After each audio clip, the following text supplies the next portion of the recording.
The URC season is done and dusted, and we have our fourth different champion in 4 years as Leinster finally get the monkey off their back and lift their first piece of silverware since before the URC season began. We'll be deep diving their game against the Bulls, understanding where it went right for them, where it went wrong for Jake White's men, and after we've done that, we'll be giving a season review to every single team in the league. This is the URC Rewind, the only podcast with a voice from every single URC shield.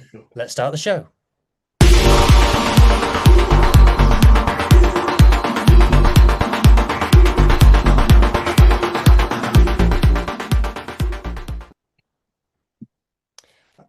I am joined by the usual regulars at this point, Ben, Mohammed, and Adam. Good evening, gents.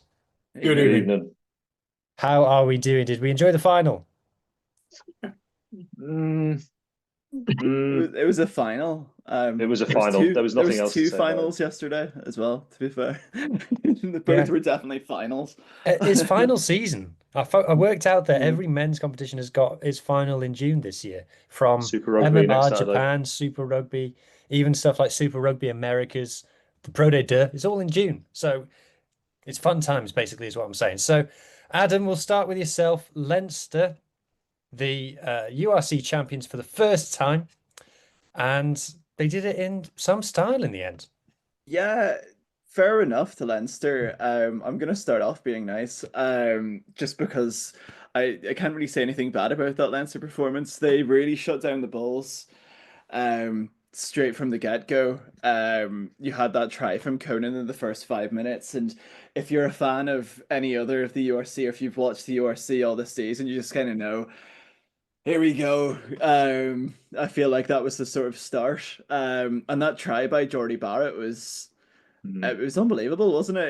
It was mad to see. But at the end of the day, I think this is sort of the win that they needed, that trophy that they needed, that they've so hard fought for.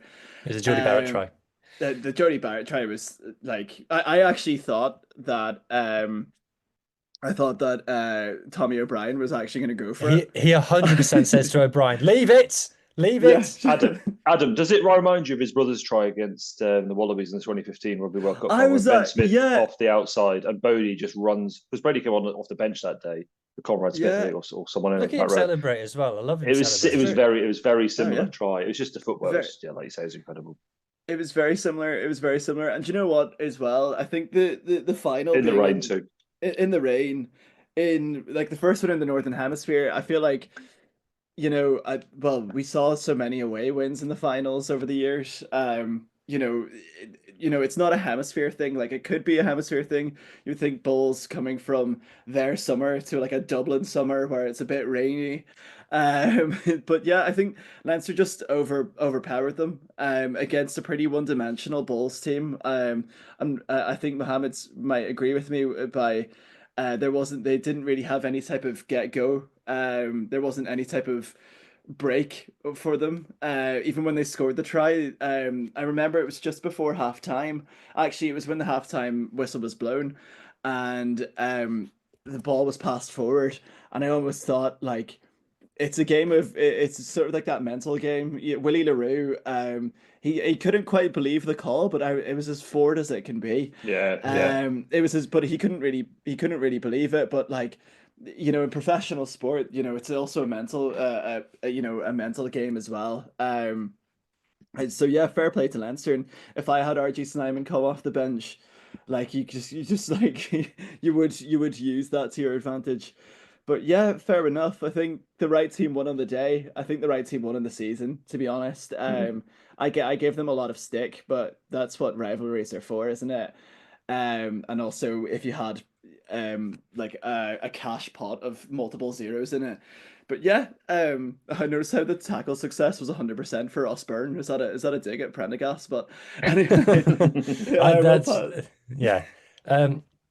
I think whether this was Leinster's best performance of the season or not, definitely their best in the URC.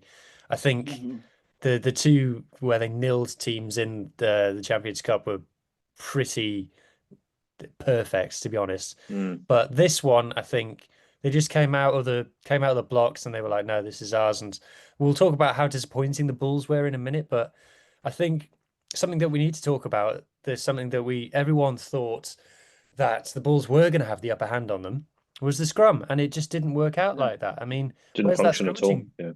Ben, where's that scrummaging performance come from?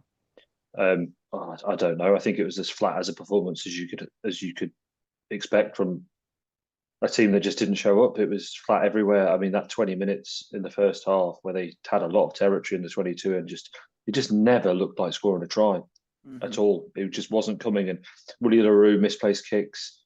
He had an early kick in the start of the first half, I think, where in his own 22, and he was lucky that I think James Lowe might have knocked it on. Otherwise, that was a stroll in at 7. Oh yeah, I remember at that point. Yeah. That forward pass Adam mentions is a good few yards forward. I don't think you need to have like 20/20 vision to see that was forward. And that was it. It was just one dimensional. And I sat there watching. I just couldn't see the Bulls scoring. I know they did eventually, but again, it was from that just through them all, wasn't it? Van der Merwe scored, but yeah, it was flat. But Leinster were impeccable yesterday, and I know Ryan Baird got man of the match and he deserved it. I was surprised Jack Conan didn't get the shout because he scored a try. I thought Josh van der Fleer was excellent. And Josh van der Fleer. So the entire back three were good. And then Finton Gunn coming off the bench after, and I'll go back to that Gibson Park point in a moment, but Finton Gunn coming off, that lovely little pass out the back from Ross Byrne for him to dive in. But it's a scrum half. There's a couple of wingers there and an outside centre who'll be a little bit embarrassed they didn't, keep him out, from scoring a try. Yeah.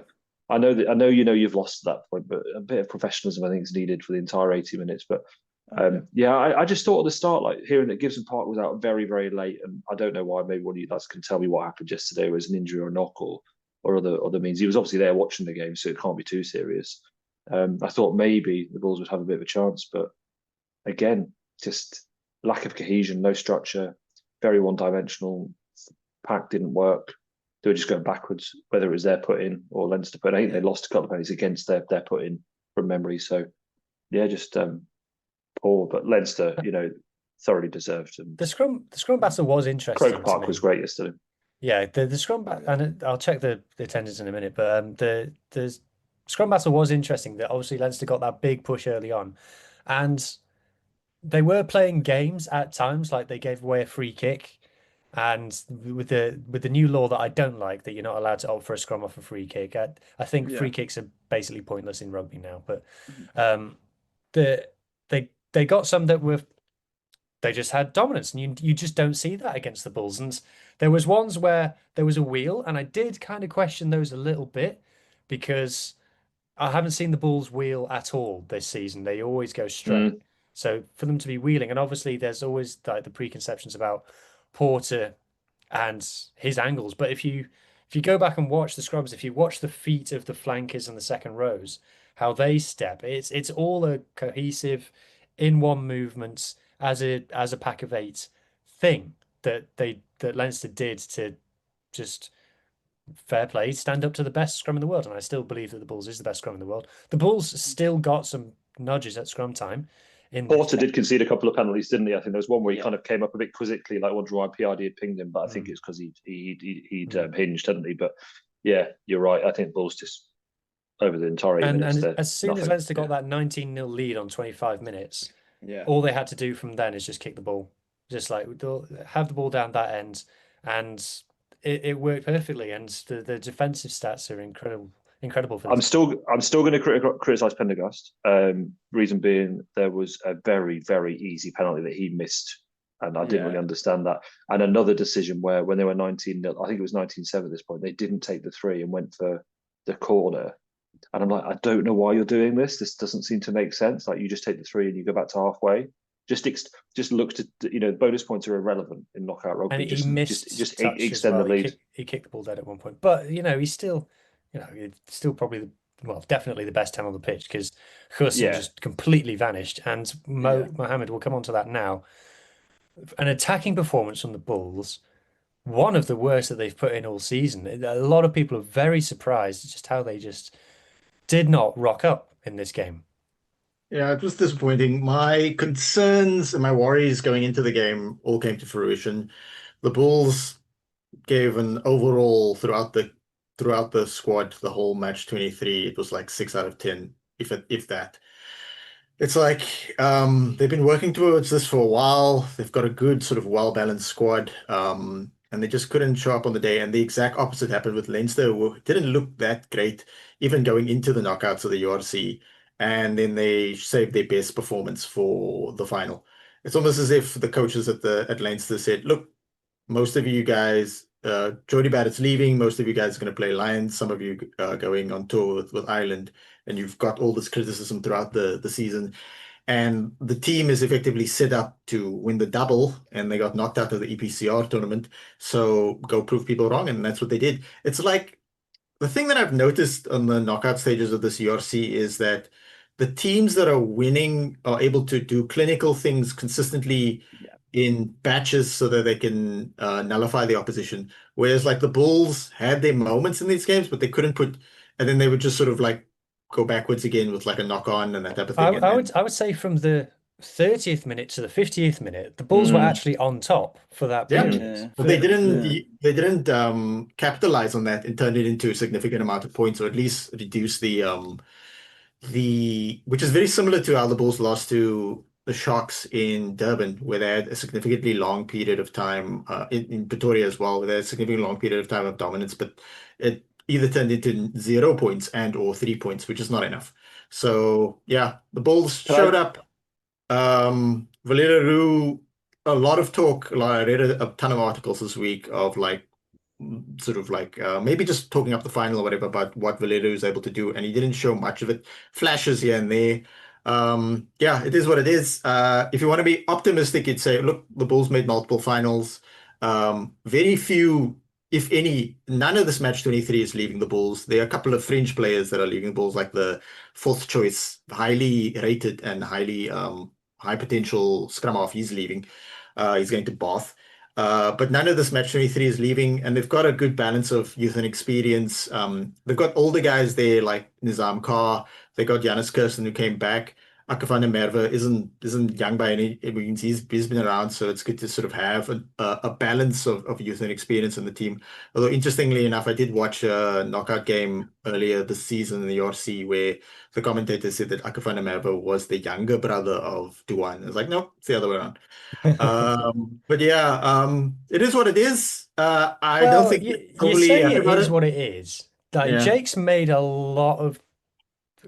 lot of noises about squad sizes and strengths and things, Yeah. and it's kind of where when I say it's wearing thin, he's been making them for years now, and I'm starting to be like, well, hang on a second, because everyone, when you talk about the Bulls, the first thing a Bulls supporter will tell you is, God, we're owned by the richest man in South Africa or the richest man in Africa or something like that, and they brought Willie Le Roux back. They're bringing Andre Pollard back. He's not on small money. He's just not. And so there are funds there. Now, maybe not to the level of the Sharks, who've got an all-star squad.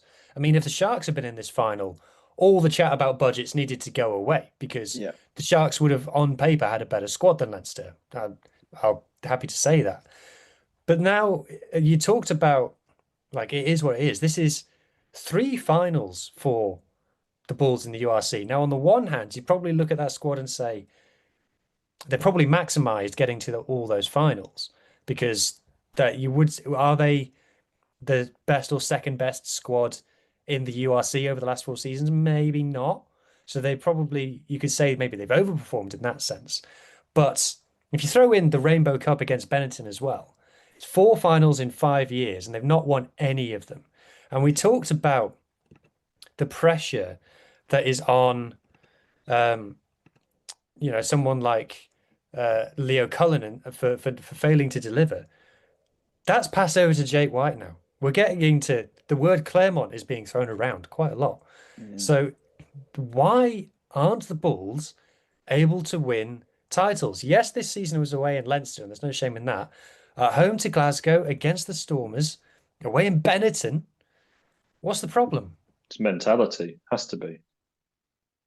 Yeah, and the inability to think outside the box. I mean, yesterday, like that 20-minute period, another player I was pretty disappointed was Moody. He was poor yesterday, and there was an opportunity where if he's taken the ball at pace, he probably goes in, but he took it static and got tackled and went backwards. I think that was a story for the Bulls yesterday, that 20-minute period where they had a lot of lot of possession, a lot of territory. They kept going 5-10 meters backwards. They were camped in that 5 meter line for a good 5 minutes in that first half yesterday. But they went through 19, maybe even 20, close to 25 phases before Willie Le Roux, then obviously that forward pass. But it just seemed like they were going backwards. They just didn't look like they were getting off on there was nothing going around the shoulder, going around the corner. It was just going into contact one-on-ones every time. And it wasn't working. And I think it's a mental element there. They just didn't know how to deal with that Leinster blitz. Because Leinster were blitzing, and there was a couple where might have been pinged for offside, but they were so quick off that line and just shutting down. The Bulls kept doing this thing where they'd get the ball and stand still and wait. And I don't know whether they had like this plan. It was very strange. Get to the crash zone, stand there, ride the tackle, and then go from there. But it didn't work if that was the plan. And again, Mohammed, coming back to yourself, Jake White is normally the man with a plan. Where was his plan in this game? Yeah, whatever tactics they had weren't necessarily working. The energy seemed low. I know they flew through early, and a lot of articles said that they didn't fly economy. They flew like first class and that type of thing. But there's obviously still business class Bulls. I don't want to make excuses for them, but like, yeah, I think what's interesting is that Johan Goosen was like the golden boy of South African rugby, and he never really kicked off in Test rugby because Heineken Meyer thought it was a great idea to like play him very, very young, similar to what Leinster are doing, but then Leinster seem to be protecting Pendergast a bit better because Johan Goosen also couldn't defend when he was like 20 years old and shorter and thinner than Sam Pendergast. Sam Pendergast actually, weirdly, this is going to upset some people, physiologically is a lot similar to Cohen Bosch when he started at the Sharks because he went straight from high school. He didn't play any varsity cup, and then he was almost fast-tracked in a sense to the first team, but like the Currie Cup team. Although I will say the Sharks are a bit better at blooding young players into the first team these days, because what they'll tend to do, like they did with Sabu Nkosi, although that didn't work out long term for unfortunate reasons, and what they are doing with JJ, what's his name again? Well, anyway, the wing outside center. So what they do is they bring like a high profile school kid in, but then they don't play him at all. He just plays youth rugby for at least the first season, and then he's slowly blood in. So Goosen's on the downhill. That's the thing. So they needed to manage the team a bit better in terms of negating Goosen's weaknesses and using more of his strengths. But then again, if you have Goosen and you have Willie Le Roux, yes, they're quite old, but you have Kane Moodley around them. Emperor's Papier has been up and down. I quite like him as a player, but he didn't have the best game this game either, or in the semi-final. Although not as bad as what people thought it was. There were actually quite a few forwards missing from the Bulls that they usually use as attrition, but that's actually no excuse because, I mean, Leinster had a fair few players injured as well. It's like Leinster peaked at the right time and the Bulls looked like they were going to peak at the right time, but instead, I feel like the Bulls would have had a better chance if they had a week to rest and then fly through, like if there was like a week in between instead of the next weekend. So hopefully we can fit that in somewhere in the schedule next season. I say play more games during the Six Nations and stuff like that. Just make the European teams play without the Scottish internationals and whatnot. Because during the Six Nations, it seems like the South African teams were just playing South African teams. So it's not like we could take advantage of the fact that you guys don't have some of your first choice players, much as I want to. So yeah, I don't think Jake White's under any pressure because the owners, Patrice Motsepe and Johan Rupert, really like him. And they're just going to stay out of his way. And they're going to figure like in the long term, because their model is we're going to invest because it's going to pay off long term. And they've made all these finals. And if you look pessimistically, those are a lot of finals to lose. And two of them were in South Africa. So you would think the first one was in Cape Town. It's not far from Pretoria. And the second one was in Pretoria and you lost to Glasgow, who, in fairness, that was like peak Glasgow. This year, the Glasgow is not the same as last season. So I wouldn't think that. I think Jake White has the job as long as he wants it. It is what it is. He's going to be given the resources. I mean, their recruitment is quite good in terms of they bring mid-20s Afrikaner oaks back from Europe, and most of them work out, some of them don't, and then they just sort of wash out. But and they do what the other teams do as well. They pick the bones of the Lions, unfortunately. I I found it dead interesting about what Jake White said afterwards with the idea of like signing more foreign players for the South African teams, because he went on about Jordy Barrett for the press conference. He was like, if I had Jordy Barrett or Snyman come off the bench, I would be winning trophies as well. But if what I'm hearing is that the Bulls are such they're owned by such a rich owner, is it like an interesting thing to say? Like, would they have to look at signing foreign players to sort of huge it up? Like, do you know what I mean? I would love to see more foreign players go to South Africa. I think there's two sides to it. Is that if you're South African and you go to Europe and you bring back a load of euros, that does a lot for you. If you are European, you go down to South Africa and you bring back a load of rand, that's not the same, unfortunately. And also moving from some places in Europe to some places in South Africa is quite a big lifestyle change. It's probably the biggest culture change in top level rugby. Yeah. So it's probably, but this doesn't go for everywhere. So, for example, I was talking to someone earlier about Fijians. If you look at the cost of living in South Africa to Fiji, it's very similar. Fijians, good at rugby. I don't know if anybody's noticed that they are good. So surely you could look over at someone like the Fijian Drua and go, he's good, and he solves a problem that we've got, and bring him over. Argentina, another one. Cost of living slightly more than South Africa, but not tons and tons more. Bring them over. Their model, like South Africa, is all about letting players go abroad. So if you've got a hole you can plug, it doesn't need to be Geordie Barrett or Kiwi. Because to be honest, if a South African side is signing a Kiwi, it's someone who's not good enough to play for the All Blacks. So and I know that's who like we in the Europe sign all the time, but it's probably how much of an upgrade is that going to be? And then, like you said, Mohammed, about bringing guys back from South Africa, clearly that is something that is possible to do because they brought Andre Pollard back and see you back. Wokolo's not Wokolo, like my understanding is that French teams were throwing money at him, but he wanted to be closer to home. If you read a lot of articles, what was also interesting is Jasper Visser, before he announced who he was leaving, playing in the Prem for another team, in the article he was saying his biggest decision was him and his wife are gonna have a kid, and they want the kid to be close to his grandparents and that type of thing. Aka van der Merwe said the same thing when he returned to play in South Africa, but then Jasper Visser signed for Japanese team, which is a bit of a different dynamic, which means he basically goes and lives in Japan for like a few months, maybe 4 or 5 months. I don't know exactly how long the season is there, but his wife and his kid can be in a nice sort of gated community in Pretoria, close to his mom and dad and her mom and dad. So that's essentially what Jasper Visser was doing. But what Jake White, look, if Johan Rupert and Patrice Motsepe really want to open the checkbook and say, look, Jake White, we don't just want you to get Cobus Visser back from Europe, and who else came back from Europe? Willie Le Roux, and there was a couple other guys on the thing, Janus Kirsten, that type of thing. Oaks who were doing well in Europe, but have sort of a potential. We want you to get like the guys who are playing regularly for the Springboks. Like, can you get Peter Steph-Toy back? Can you get Mostert back? Can you get Jasper Visser back? Like, if Jasper Visser left the Prem and the Bulls were like, no, just play 8 for us. The other side of the coin for that is then, would guys like the two Oaks who were injured, Ulrich Lowe and Anakom, would they then get opportunities? So it's a weird double-edged sword, because all of our people want to maximize their very short rugby careers to make the most possible money, and you can't begrudge them for that. That then opens an opportunity for them at the 4 franchises that play URC in South Africa. Hopefully we'll get the Cheetahs to also get back into Super Rugby, because that makes complete sense. And the Super Rugby people seem to want a South African team back there.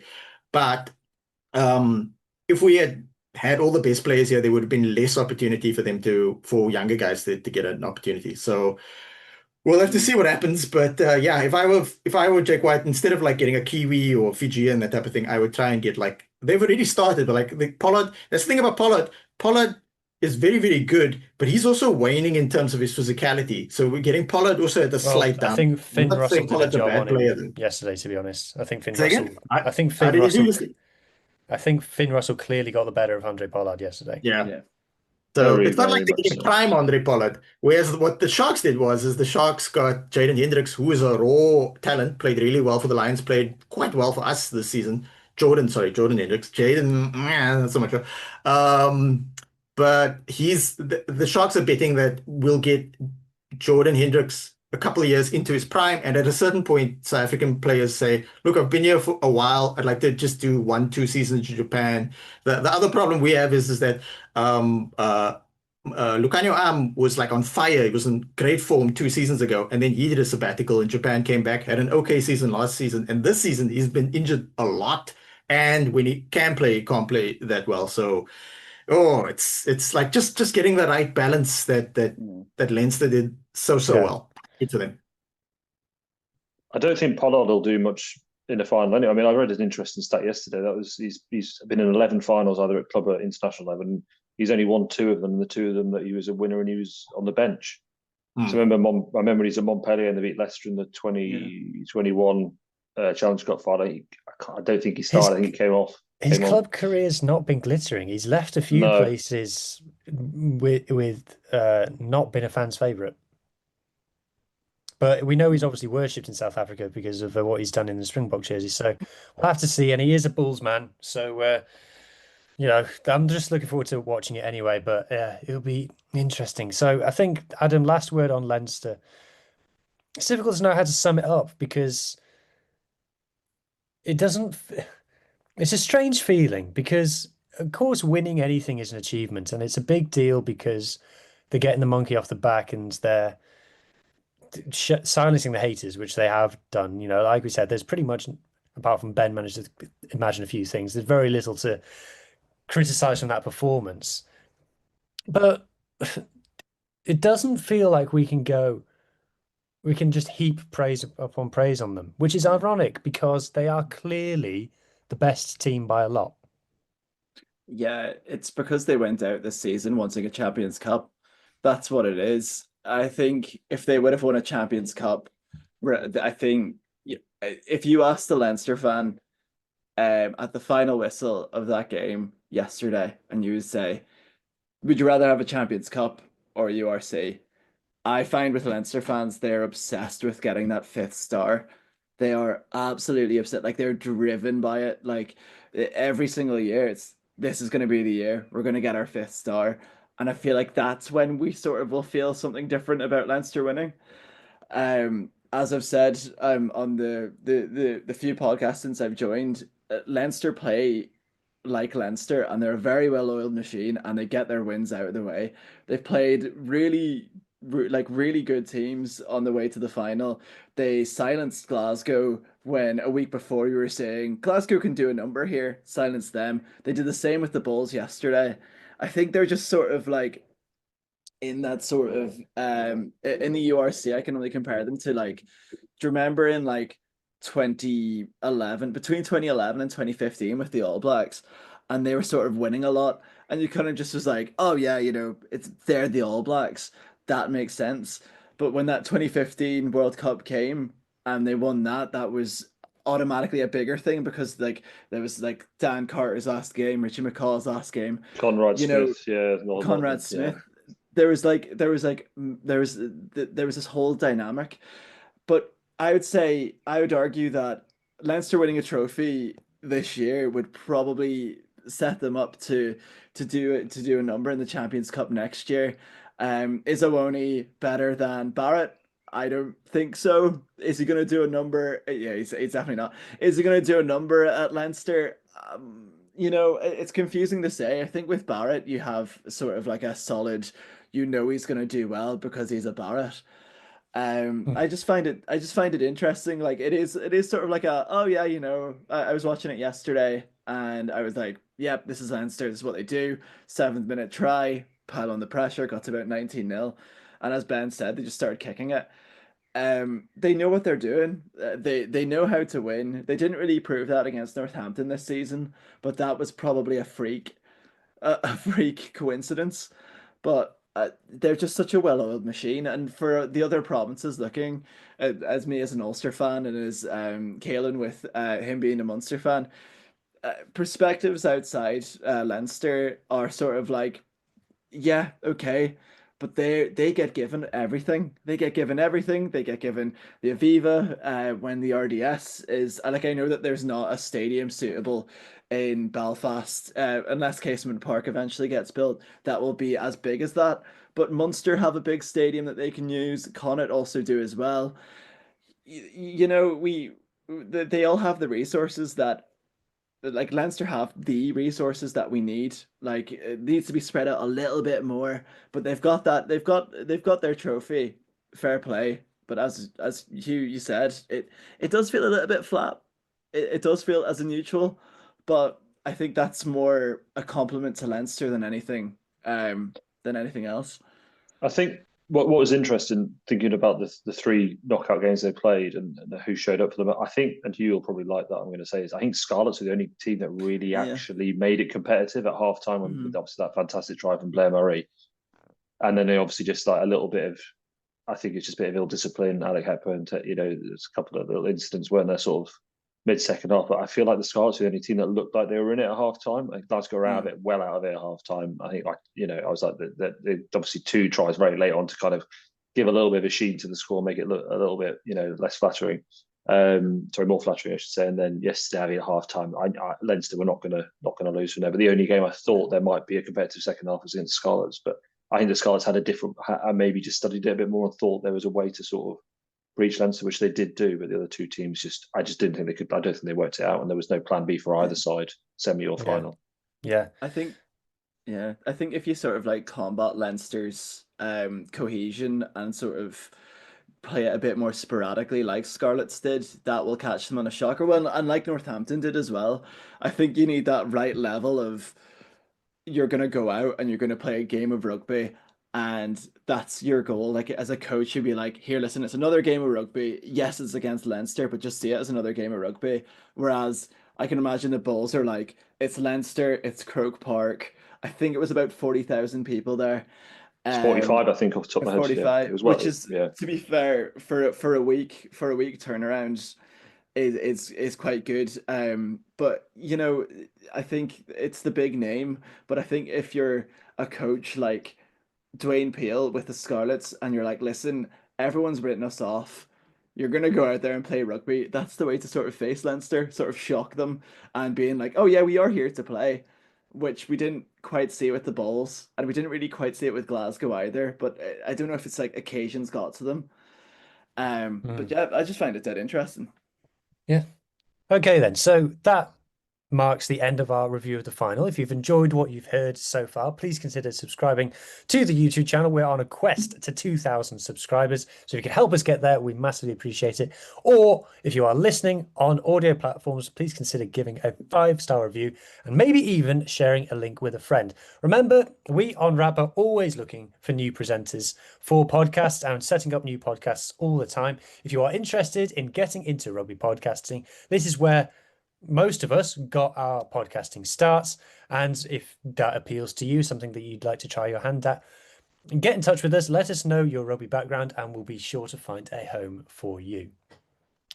Okay, then. So for the second half of the show, and we're going to try to do this somewhat expediently, is we're going to review every single team in the URC and award them a pass or fail. Now, let me just explain how this is going to work.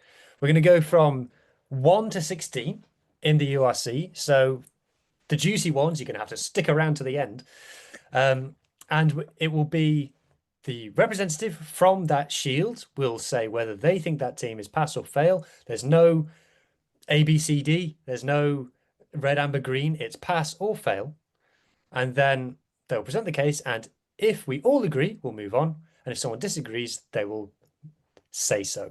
So, like I said, we're starting with the top. Hopefully, this is going to be a straightforward one. I should add, only URC form. Ignore Europe. Only URC. This is a URC show. Don't pay attention to anything that happens in the Champions or Challenge Cup. Okay, then. So, team number 1, Leinster. Adam, do you think Leinster passed or failed in the URC this season? I think they've passed. No, I was gonna try and make a joke there, but I just couldn't. They were faultless really this season. I think based on URC form, they lost twice, but I think they had things wrapped up by December, and I think no other team has done that. And fair enough to them. I think Anybody I disagree? think Leinster winning the URC was worth it just to see RG Snyman physically assault the Leinster mascot when he tried to take a picture with his Yeah. wife. I don't know if you saw that video where RG Snyman was like, Yeah. "Stay away from my wife." Leo the Leinster Lion looks a Yeah. little bit like him, to be fair. Yeah. Okay. Mohammed, the Bulls, pass or fail? Pass. Good. I agree. Does anybody disagree? Nah, they pass. It's very Yeah, straightforward. pass it. Okay, good. This is expedient so far. Right, the Sharks. Okay. Now we're getting interesting. Sharks. Well, Pass. Sharks a pass or a fail? I'm going with pass, yeah. See, the Sharks for me are the kid in GCSE who mucks about in class and doesn't revise, then turns up to the exam and gets an A, because it's just The literal winger. yeah. And then they get to A level and get found out massively. I Yeah. certainly wasn't like that. So Likewise, yeah. they weren't good, Similar. but they finished third in the league. And this is the conversation we've had all season about the Sharks. So you'd say third in the league is clearly a pass. That's met expectations in terms of results.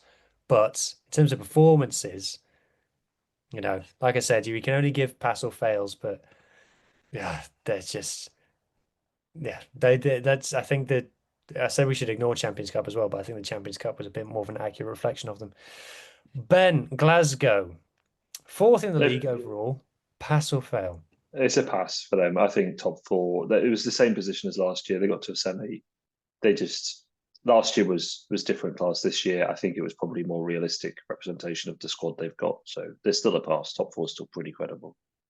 You wouldn't say that because they've gone backwards, not only in terms of results, but also performances? I don't know. I still think they've passed. I think, there's a lot of rejigging of that squad that's going to happen over the summer. I think with, some big players being out late on the season, took a lot of it out for a very long time, Ferguson being out and now unfortunately missing the Lions tour. That's two, world-class players in their position. I think if they'd been available for much of the later season, they might have gone more better, but I still think it's a pass based on who was available for each game of the season.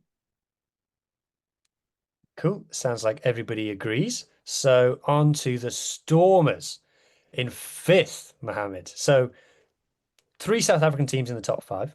First thing to say. The Stormers, known as the Goof Troop at times this season, I predicted them to miss out on the playoffs. Like I always say, I'm worried that I'm going to be known as the Stormers hater. I'm really not. Are you giving the Stormers a pass or a fail for this season?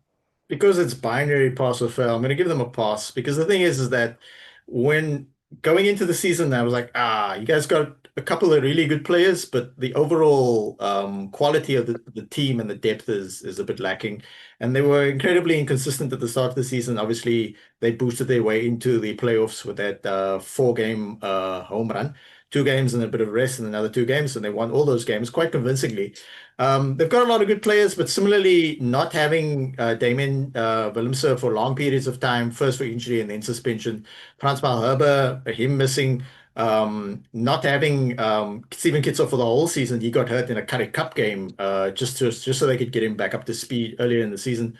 So he didn't play any URC or EPC or nothing. So we just focused on URC this time. So yeah, pass for the Stormers, but yeah, I'd expect them next season to actually bulk the team up a little. But they do have new owners, and unlike the Sharks and the unlike the Sharks and the Bulls, they don't have wealthy benefactors. So the Stormers' new owners are far more prudent with the finances, which is understandable, because I don't know if anyone's aware, because the Stormers' finances were so bad that the people who now own the Sharks initially asked to see the Stormers' books, and when they saw them, they were like, no, we'll also pass. Okay. Yeah, I think the Stormers, you have to give them a pass for finishing 5th. Again, an unconvincing team. But like you said, Mohammed, I think sometimes we think the Stormers squad is better than it is. I think it's got some very bright stars, but I think a lot of it is very mid-table.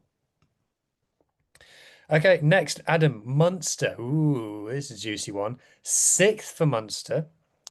Knocked out in the first round of playoffs. Sacked the coach at the beginning of the season. I'm gonna say pass on the basis that they had such a turmoil season that I think getting into the playoffs was quite good for them. I think they could have very easily had a season like we did. It was sort of like a damp squid season for Munster because the way that they had, yeah, as you said, their coach got sacked. They were pretty lackluster. What, nine wins, 9 losses. It's pretty evened out. I just, yeah, I'd say pass given the circumstances. Um, it's just one of those interesting seasons for Munster. They've got a changing of the guard. Conor Murray's gone. Peter O'Mahony's gone. They've got a new coach coming in from the Chiefs. He's gonna do wonders with them, I'd say. I would say pass. I would say pass. I'd say somebody would probably disagree with me. But I think given the season that they've had, making the playoffs is a good thing. And they've got Champions Cup as well. There's a part of the season where we think that they would have dropped out to Challenge Cup for the first time as well. Into like the lower eight of the table. So I think it's a pass given the circumstances. Interestingly enough, I did meet former Munster coach Graham Rowntree the Sunday after they lost to the Stormers that Saturday. He was in Seapoint and I was running the last leg of the Cape Town Marathon. And to my left, I saw him and 2 other guys walk towards me on the pavement. And I looked at him and I said, like, I know that guy from somewhere. And then I realized it was Graham Rowntree, and then I stopped to talk to them for a bit. They were very pleasant until I reminded them that next week they're playing the Sharks, and I support the Sharks, and they became very upset. But then I continued with the marathon, and they went on to Seapoint. So good for them. And then I think that was the last game that he ever played. So blame Mohammed is what I'm hearing here. Yeah. I think There's a curse. I think Munster are right on the precipice of a fail. Like Yeah. if you remember the fact Yeah. that they were down at halftime in the last game of the season to get into the playoffs at all, and how close that playoff battle was. You say they've had a turmoil season, but a lot of that turmoil was self-inflicted. Yeah. And I don't know, Ben, this feels like a kind of like by a 1% kind of pass. Yeah. Yeah, I was thinking Brexit 52-48. To be honest, I was for older viewers. I was in the 48, unfortunately. Yeah, I think on the toss of a coin, I think Munster just about passed for me. Just. Okay, who are we on to next? Ooh, I think we might be on Edinburgh. Edinburgh, right? Okay, Ben. So you've been slating Edinburgh all season Until March, yeah, and then it changed. It's interesting because we won fewer games this season, but because of the bonus point situation, we got 12 or 13 more bonus points. We had the lowest amount of bonus points last season. I think we had 3 or 4, and this year we ended up with 15. So it actually counted for 2 additional victories. So it meant we got into 7. Pass, just a bit like Munster. I think we have improved in terms of we've been more attacking. I think there's been more cohesion. The last 2 or 3 months was better rugby. I think something's clicked in that side from March onwards. The only player I'm disappointed about losing is Jamie Ritchie. I think we do have some talent coming through. We've kept hold of Darcy, we've kept hold of Duhan. So pass for me. Just. Yeah. Shout out to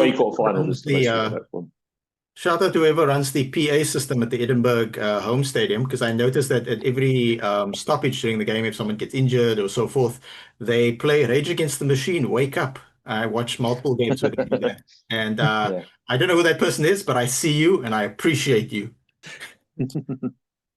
Adam, Edinburgh, another one. I would say less so than Munster, but like if you think back to when they were 42-0 down to the Lions in the first half and things, to rescue a pass from there. I just think Edinburgh's like late on in the season, they like when they thrashed us 47-17, like they did have a spark back in them. I would say a pass as well. I'd say probably it's probably an easier pass than the Munster one, arguably. I'd say just about, but yeah, I would agree with the pass. Okay, so as the voice of the Welsh Shield, I've finally got something to say. We have gotten to my part of the table now. Scarlets clear pass, getting to the playoffs, top Welsh region. I was very happy, and I really, by the end of the season, I'd really started to enjoy watching the Scarlets again and watching us play and supporting the players and knowing all of our little nuances and things and getting into it and stuff.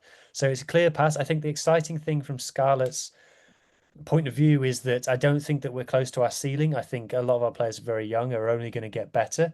I think with the right recruitment, which is going to be tricky for reasons, this team could go up a couple of levels. I'm really looking forward to playing in the Champions Cup next season. So but I think the funny thing is Scarlets fans are a bit of all the Welsh regional fans, Scarlets fans are the most have the highest expectations in terms of getting to the playoffs is like, yes, you've done what we wanted you to do rather than it's a miracle. I think with Welsh teams sometimes when they do well, it's talked about as a miracle, whereas Scarlets fans are much like no, we expect you to be good. And we've been good, I would say. And like you said, Ben, we gave Leinster the toughest game in the playoffs. So yeah, does anybody not think the Scarlets were a pass?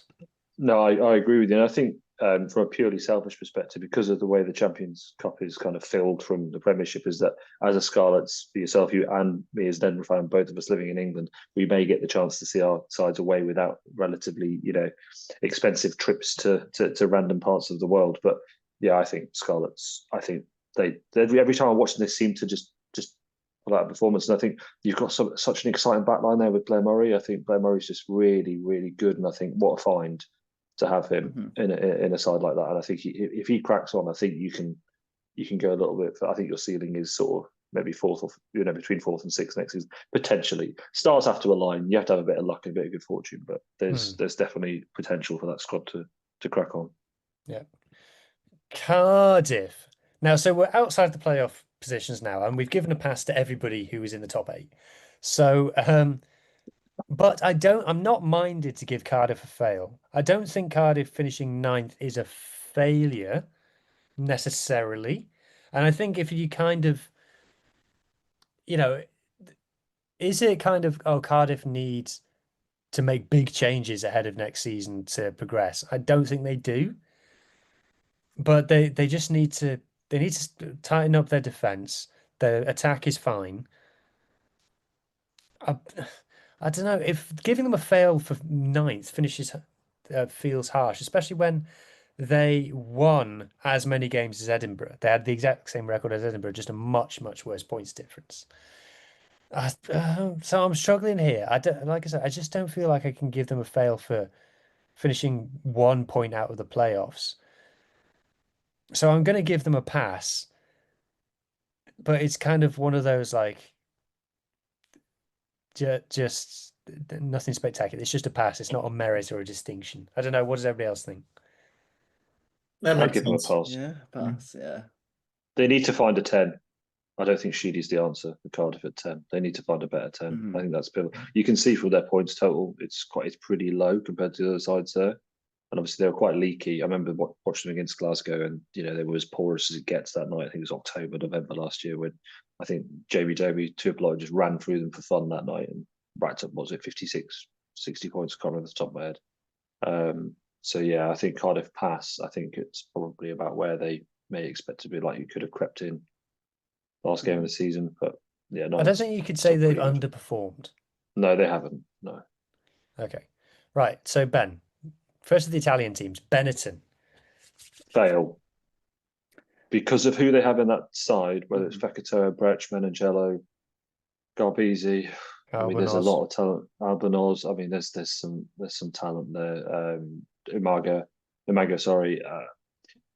Right, who's that winger? Idogwu, I think, isn't it? Idogwu, Gaja. Yeah, I mean, yeah, I don't understand what happened to Benetton this season. And I mean, I think what summed it up for them is just the 2 games against Zebre over Christmas, New Year, where I think Zebre probably came without unlucky not to at least split those 2 games, if not take both games. And I just never saw Benetton really pull out a performance apart from the game against us. Funnily enough, sort of like before we went on that little run before making the top 8. But they just seem to get to a point and they just go backwards. And whether it's the Six Nations again, I know we talked about this, that when the Six Nations comes around, because it's, Italia are so reliant on the vast majority of Benetton players. They've obviously got a few players in France, so it's Capozzo and the elder Garbisi. They just seem to fall apart, and there just seemed to be a lack of cohesion on that back line. And with Judgement and Huw, you just expected better, and it just wasn't there. Menoncello was for that reason, quiet at club level this season. When you consider how good of a player he is, he's rumoured to be off. Obviously, Benetton put out a statement saying that he would be off. But I agree. I think I think that Benetton squad should be top 6. Should be top 6. Yeah. How many players are they losing this season? Because I understand it's going to be a big shuffle. Yeah, is their coach moving on as well? Yeah, they've got rid of their coach. Brex has gone to Toulon. I think they're losing a few others. There's still murmurs that Menoncello might go. Is Fekito not at the end of his contract and leaving as well? I can't remember. I haven't seen that he's leaving. I think he's staying. I haven't seen anything that he's leaving yet. So I know he went there for family reasons after leaving Munster, didn't he? Which is what, 2 seasons ago now? Is that right? Yeah, about 2 seasons. Yeah. Maybe he's on a 3-year contract then. I don't know. Maybe I've read. And look at their points difference, -85. It's a lot, isn't it? It's a lot. It's a lot. So so a first fail of the night is Benetton, and I completely agree. Mohammed, the Lions, 11th in the table. Yeah, that's going to have to be a fail. Unfortunately, we set high standards here in South Africa, and even though we factor in the fact that the Lions, sort of the unfortunate position of really not being able to retain their players for a lot of different reasons. People don't really want to live in Johannesburg unless it's like a gated community, sort of a failed municipality there. And their players get picked off every year from not just within South Africa, but teams outside of South Africa. They're just not able to do what they did a decade ago when they built that Super Rugby team that actually made the final 3 years in a row, where they were actually able to retain good players. Because there are a lot of good players in South Africa, and the way forward for the Lions would obviously be, which is what they implement, is get the players who you can convince, like, hey, do you want to be third choice fly off at the Stormers? Do you want to be third choice fullback at the Sharks? Why not just actually play URC? Yeah, that type of thing. And unfortunately, it's just not working out for them long term. I hope that they do well. I hope that they're able to retain players, because I mean, some of their players from their heyday are still playing Test rugby right now and still playing relatively well, even though they're a bit on the older side. The ones that come to mind are Faf de Klerk and Mostert, which is still players. Mostert especially, who's doing well still in Japan. It's still players most teams, especially South African teams, would love to have, that type of thing. So, they started quite well. They started better than we did. I mean, we went on tour and got destroyed. But it was also an overlap. That's the thing with the Sharks. We have so many Springboks, but that means that the Rugby Championship overlaps so much with the start of the URC, including next season, that we then don't get those players at the start of the season. And on top of it, 1 week after the well, that doesn't affect the Lions because they haven't got any Springboks. Yeah, exactly. So it's like the quality overall. They got caught out with the lack of quality. Yes, yeah. So that's the kind of thing. That's the question about it being a fail, is that their quality isn't probably top 8. However, I do think they've been disappointing, and they've had disappointing performances. They've not looked good. I think they were better last season. They played some really nice rugby last season. I mean, I didn't expect them to lose when the Welsh teams came over to South Africa in the last few games. They lost to Scarlets, correct? Would they lose to? So even though Scarlets are good, I thought the Lions would hold in. They got completely overrun by Benetton, if I remember correctly. So did they beat? They beat Connacht, I think. Yeah. They did beat Connacht. The thing about their 8 wins as well is 4 of those were in the first 6 games. So they've had a very last so the Wolves half came off of a the little season. bit. Not great. All these articles in Rugby 365, I need to speak to Jan de Koning about these articles saying that there's a lot of similar to what you said yesterday of Leicester, a lot of backroom misgivings going on there. So apparently the coach from time to time isn't that well liked. I literally don't know who the Lions coach is. I keep forgetting, but no one refers to him by his name. Who is it? Cash van Ruin, isn't it? Yeah. People never refer to him by his name in South Africa. People always refer to him by his nickname.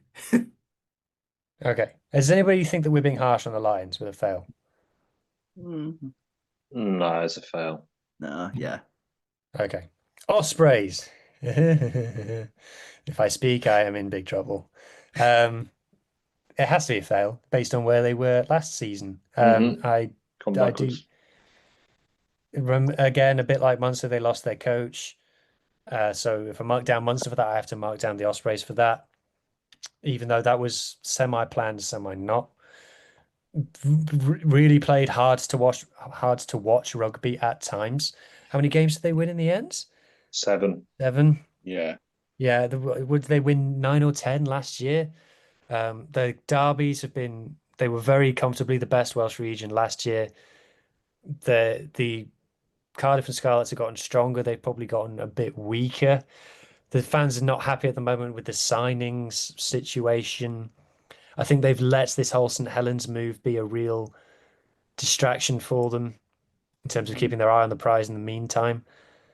And Mark Jones came in and lifted them, and they got a bit of a bounce there. And I was a huge fan of that. I thought he really got the boys playing. But then in the last 2 or 3 games, they just kind of reverted back to their start of season forms, which is disappointing. So I don't, and like you said, if they finished beneath a team like the Lions in the table, I think that you'd have to call that a fail, unfortunately.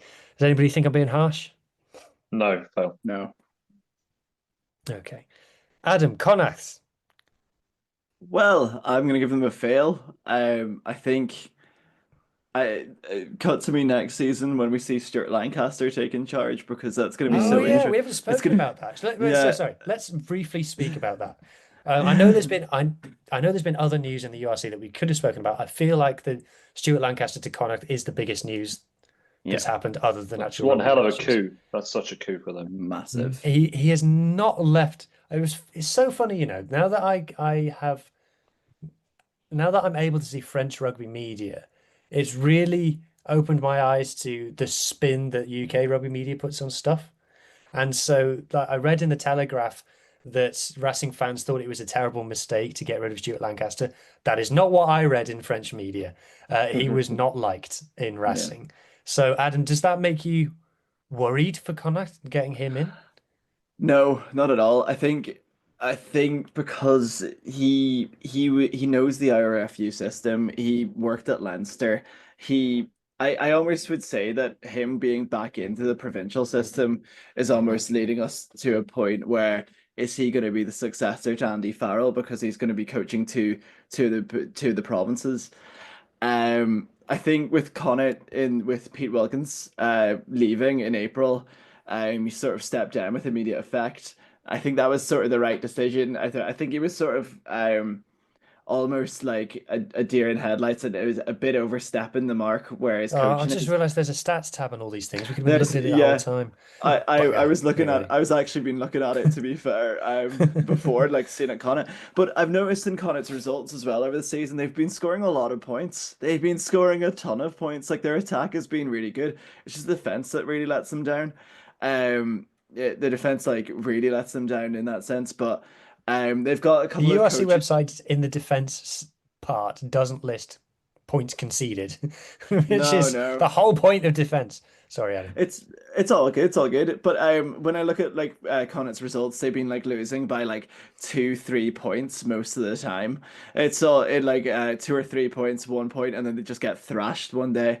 Like I would use like the example of like when Connacht beat the Scarlets at the very start of the season. They also beat Sharks. They nearly beat Munster as well. You know, if they were to go on as if they were to go on and excel from that, but there was no acceleration. It was sort of like a reverse almost of their fortunes. But yeah, I'd say it's a fail. Their attack coach is coming to us next season, which is very nice. Because it's Mark Sexton. So um the day that I saw Sexton signs for Ulster, it gave me a shiver. But but yeah, I think Connacht fans have a lot to be optimistic about next season, not so much this season. I think they'd have a pretty good crack at that Challenge Cup as well next season as well. So I think Lancaster is the right man for the job. He's the best out of the available bunch, I'd say. What Yeah, Lancaster really Yeah, needs to do is need to get the most out of the players, other than the really old. Well, Bandiaki is really old, Yeah. and Mac Hansen. Everybody else really needs to come to the party, because those two guys this season at least were not really that reliable, and when they did play, they didn't exactly set the world alight. So I Yeah. think it's a positive. I watched a lot of the videos. Their facilities look pretty good. Yeah, I think for overall for Irish rugby, with Munster getting a new sort of exciting coach, Leinster being as strong as they are, Ulster having sort of basically the under 20s coaching staff now, and hopefully give them time to build a team there. And then Connacht didn't look half bad when I watched them play live here at Cape Town Stadium. Yes, they beat us in the second round of the URC, because round one was suspended because we were supposed to play the Lions, but then we eventually played the Lions in the Currie Cup final. But in fairness, Adam, Connacht beat an exhausted second string Sharks team, because most of our really Yeah. good players were in playing a rugby championship. And then we just won the Currie Cup, got on a plane, flew to Galway, and then went like, Yeah. cold here, isn't it?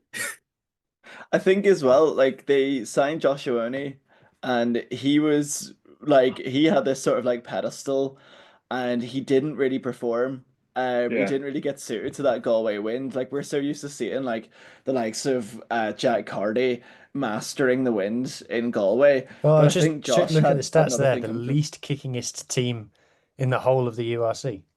Hmm. Which is mad because like Connacht, they're in such like a catchment for like Gaelic footballers. When you think of like the players that went through Connacht's rugby system, Robbie Henshaw's the perfect example. Played Gaelic football. He can kick. He can launch a ball for miles. And then he started at Connacht. Won the Pro 14. Was it Pro 14? Or was it Pro 12? Pro 12.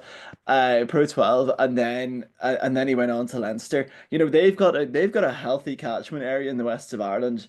It's just that they struggle to keep the players that they have, because they will just naturally go on to Leinster or Munster or even Ulster in parts as well. But yeah, I'd say it's a pretty interesting one. I'm surprised they kept Josh in the squad next season. I think he signed a contract extension. But yeah, I'd say it's a pretty optimistic view for Connacht next season, but I'd say it's a fail for this season. Yeah. And moving on to them, Adam, I'll be honest, I didn't realise that Ulster had finished bottom Irish province. I thought they'd finished Yeah, above Connacht. They've won more games than them, yeah. minus Well, 92 points difference. I mean, have you well. say pass or fail? I'll fail. This is the worst season that I've seen Ulster play in my years watching them. I think it's really annoying as an Ulster fan. I grew up with players that were very like proud to wear the jersey. I didn't say I'm not like belittling any of the passion that was there this season, but I think with the squad we had in, not making playoffs is mental. Like we had our fair share of injuries during the season as well. Yeah, you really did. We really did, like especially in the props. I think losing Andy Warwick next season is really interesting. Unless he decides to retire, which he hasn't announced where he's going or if he's retiring or not. We're sort of having a changing of our guard ourselves. Alan O'Connor's off. He's going, but we're getting in Augustus and Angus Bell in as well. We've got a lot to be optimistic about, but I'd say when Mohammed, you mentioned us having the under 20s Ireland's coaching setup, that's very good. However, as an Ulster fan, I'm looking at who everyone else has. Connacht now having Stuart Lancaster, Munster having the coach coming in from the Chiefs, and Leinster with Jackie's Nienaber, and I'm like, why do we have a coach who I still have hope in him, but 10 years ago he was the kicking coach for Leinster. Whereas you look at the caliber of coaches coming in from all the other provinces, why have we not got the finger in the pie there? Like why can't we not have an outsider shot come in? Because we also had Bell leave midway through the season, our defensive coach, who I'm gonna say it again. It was a jobs for the boys moment. He was Ulster defensive coach 10 years ago, and his defensive system, yes, worked, got us to a Heineken Cup final, and then got so stale so quickly. Then he moved on to the Premiership, and then he came back. I think Ulster need a Holy complete crap, I've change. just seen your scrum stats. Yeah, well, we didn't. We had our props this year. Um, it was bad. Like our loose heads, like we had a plethora of different AIL boys come through for us. And Angus Bell, hopefully our savior coming in December, November time will help that. Even though I don't think like I think it's a scrumming that he needs to improve on, ironically enough. But we struggled massively this season, and we've got some green shoots there. I'm not being totally pessimistic. We've got green shoots in Jack Murphy, nice wee operator. He's only 20. He seems like he could be quite good, but losing John Cooney as well, and Nathan Doak's form this year, he sort of did a bunch of that instead of actually passing the ball. He was more interested in what the ref had to say than looking up and looking around. I think I sent a photo in this week. Like they also met Wayne Lineker, which just isn't good crack. Like I can't imagine for a morale's sake, that I've like got a story to tell you after we finish recording. Oh, grand. But like I saw that photo and I just went, it kind of like I don't know what it is about Ulster at the minute. It's just that we like the laughing and the joking that goes on after we lost the game against Ospreys. You still see players laughing and joking around. There's no sense of professionalism there. We need a big shake up. It's coming, I hope. But yeah, it's a fail for Ulster. The counter argument to the coaching thing is that young coaches need to be given a chance someplace, sometime.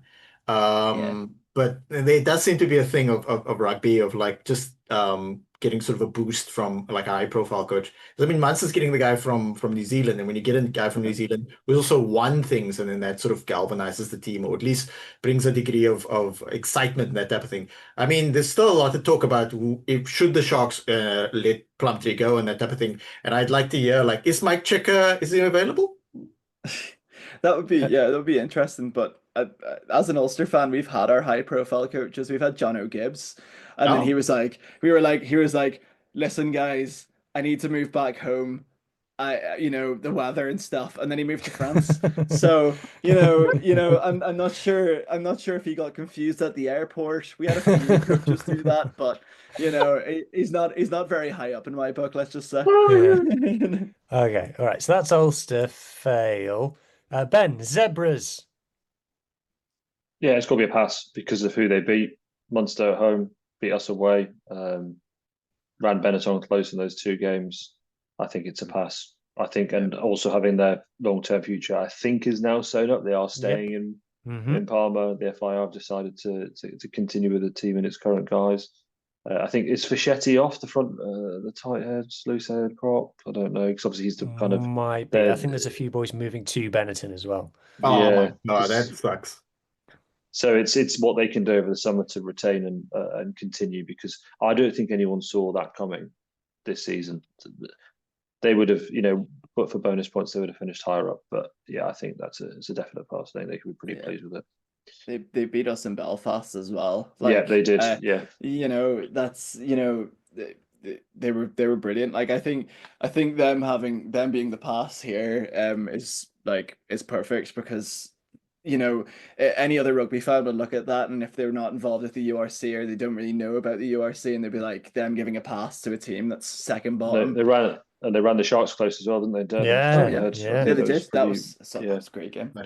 In the principle of rugby, it's often true, but not always true, that the forwards decide who wins and the backs decide by how much. But Zebre have really good backline movements and players, and their ball movement was great, and hands and everything. So really refreshing to see, but somewhat sad to hear that the Benetton are poaching some of their players. Yeah, I think it's always the case, though. I think that's just the model. But it's difficult to justify when you read out the stats based on what we've been hammering other teams for their stats, and Zebra stats are worse, demonstrably. But I think you come from a team that won one game last season to win 5, could have won more. An away game in a few years, had they? I don't think. Yeah, 2 years, 2.5 years. They had a real purple patch. I think just yeah, one of the feel-good stories of the league this season. So I'm completely on board with Zebra pass. Unfortunately, though, we have to finish with the Dragons, and it can only be a fail. I think the first Welsh team ever to finish bottom. They've been the bottom Welsh region for a long time now. There's discussion about whether they're the worst pro team in rugby. I don't think they are. I do think Newcastle Falcons are worse, but that's the kind of discussions that they're having, and the amount of like surgery. Did they play each other in the Challenge Cup this season? Yeah, they did. Dragons won. Dragons won. Yeah, yeah, away. Yeah. Newcastle Falcons are awful, but so Red Bull Falcons now. Red Bull Falcons. Yeah, God, Red that's Bull. In the Prem, not the Gallagher. Oh yeah, not the. Oh God. Red Bull Anyway. gives you wings, Vulcans. Like, Yeah. So yeah, the Dragons bad. Basically, there's no many surprises here. Their worst season ever. One win, which is in round 1 against the Ospreys. Isn't it? Yeah.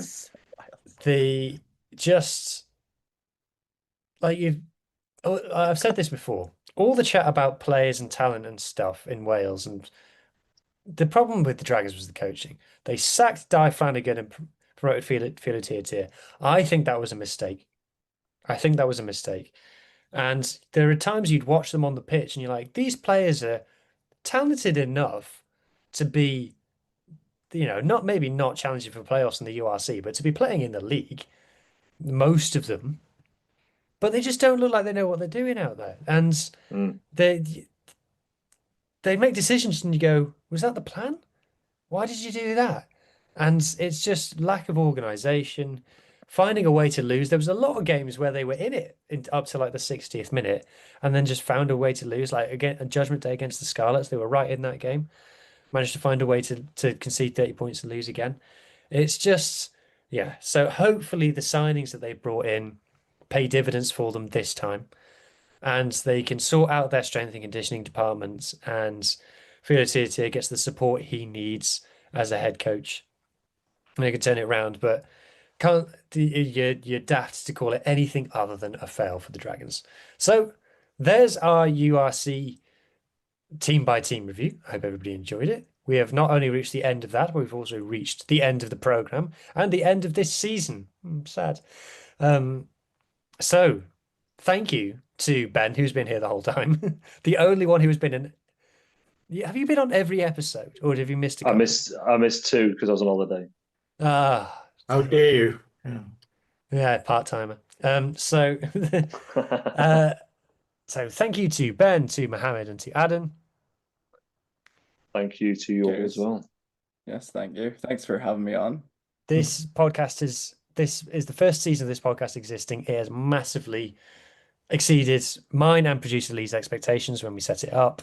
It's been a great success, and there's exciting things coming for this podcast in the future. I shall say no more. But thank you from me. Thank you for watching. Enjoy the rugby. And next time your team plays, I hope it wins. Cheers.